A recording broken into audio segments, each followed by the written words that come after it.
Today we have a car and an owner that go together like peanut butter and jelly.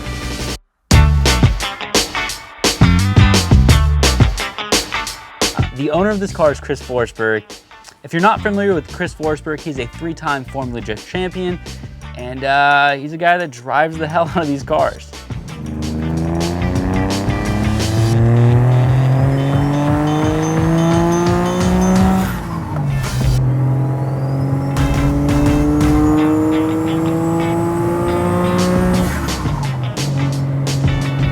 So this is my 1975 Datsun 280Z.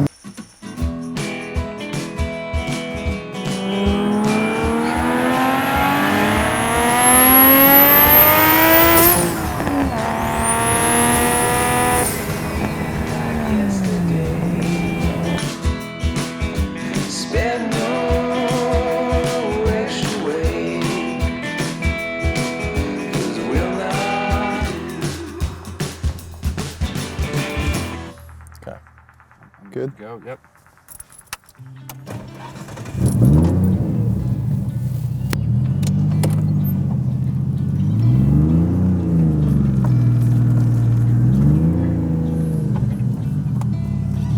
What was the thing with this car? Like, is it just like you bought it on a whim? Did you always want one of these? Did you see these growing up at all, or what was the thing? I always thought the Datsuns looked cool, right? And being a Z guy, it made a lot of sense for me to have a first-gen Nissan Z. And so I really wanted to get one, but I wasn't really looking for one. This thing really just fell into my lap. I was actually in the middle of a different build, and I got the call from my buddies over at MA Motorsports that a friend of theirs needed to unload this car. I think he was moving or going through a divorce or something, and I got this thing for a song. It was just a screaming deal. So I picked it up and took it back to their shop and just immediately started working on it.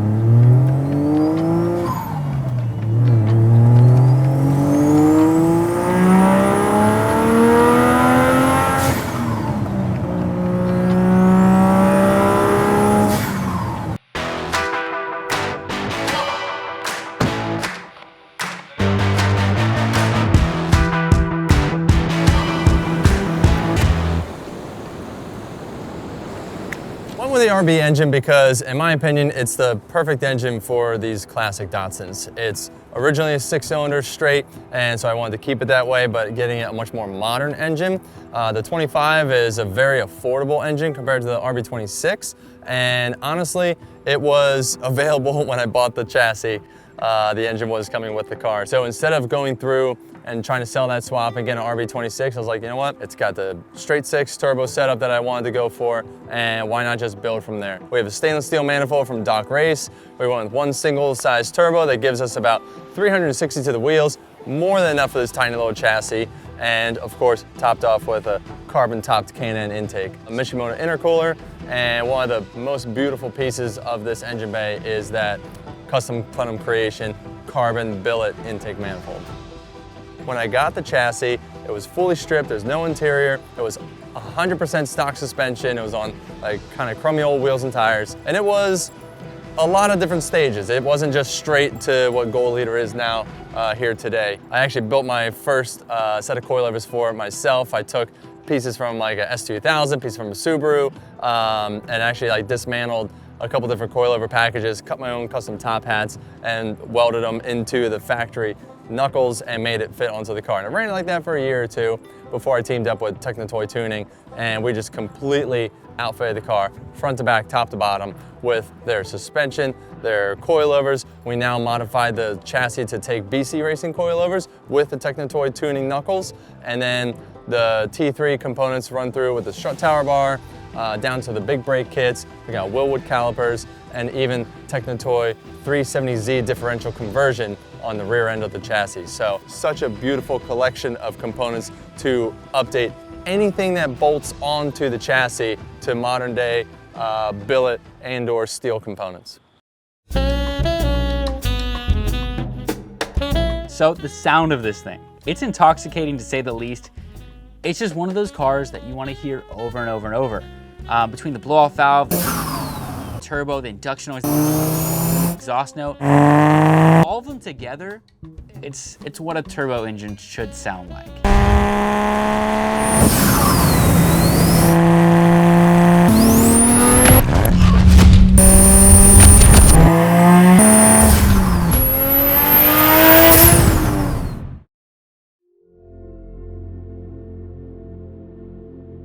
It is obviously wide body front and rear, but what I like about it a lot is it does the G-nose conversion on the front. It extends that front end, gets it down more to a point. It was what was developed for the Datsuns that were racing back in the day to have a more aerodynamic front end and not just have that flat nose that you typically see. So they developed two different versions of this kit, one with the G-nose and one without. And so I went with the G-nose just because it has that extra modern look to it. And so from there, the carbon rockers, the carbon lips, the carbon bumpers, all those little bits all tie it together. So it's not just a set of wheel arches and a front bumper. It's an entire conversion, and it all ties together just beautifully. If you've been following me for long enough, you know interior is key too. And that's one of the parts of this car that I feel like really shines. From the Recaros to all the little Forsberg details, it feels like a very complete interior. And to me, that's one of the things that's missed most often on most builds. Now, track builds are beautiful. It's cool to have a car that has a full roll cage and stuff of that nature.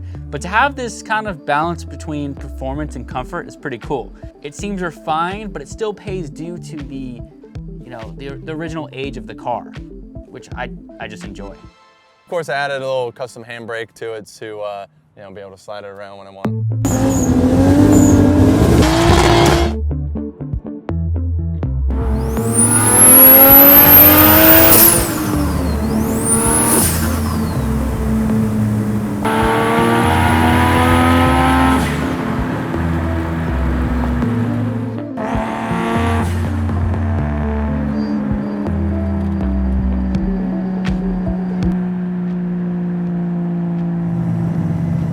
Like each build, you kind of have a plan as far as what the car is going to be for. Yeah. What was your original intention for what you wanted this car to be?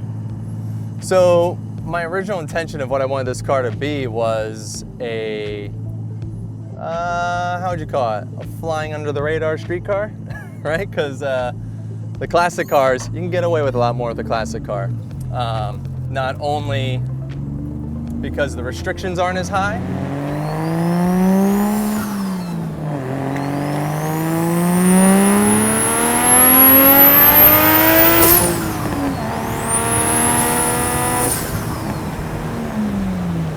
just the visuals of a classic car cruising around with a loud exhaust. It might be attention grabbing, but you're gonna get a thumbs up from a cop instead of, hey, what are you up to? So you kind of get that benefit of the doubt that you are a man of taste, or a man or woman of taste, if you will.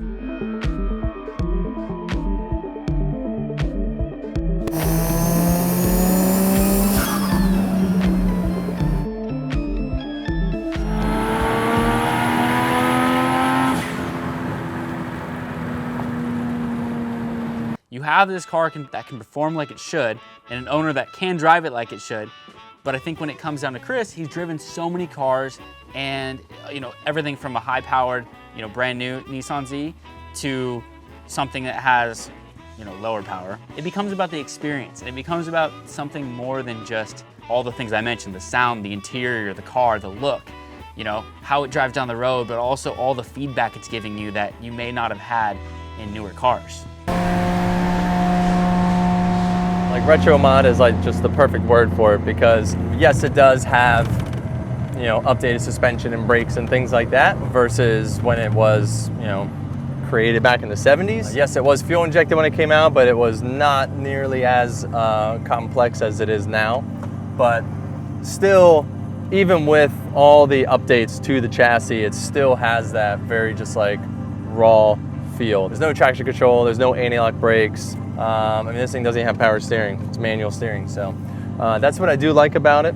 It is just, kind of brings you back to the roots of what cars used to be, even with the updates that we've made to it over the years.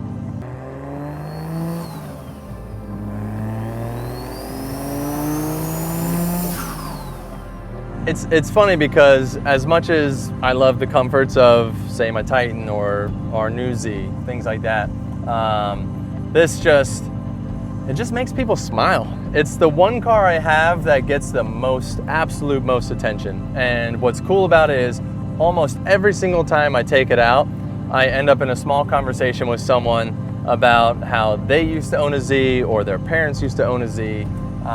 It really just like takes people back, more so than me like taking myself back to like the feeling of how cars used to be. I love that it inspires memories in others. Whether I'm at a gas station or like today when we're pulling into the parking lot, the woman was telling me about an old Z that she had, and I feel like this car just brings out memories. It's not every day you run across this caliber of a build. It's exciting something like this that has so much detail and time spent in it to get it the way it is today. I think all of us car enthusiasts look for a project to end like this, beautiful and ready to hit the road.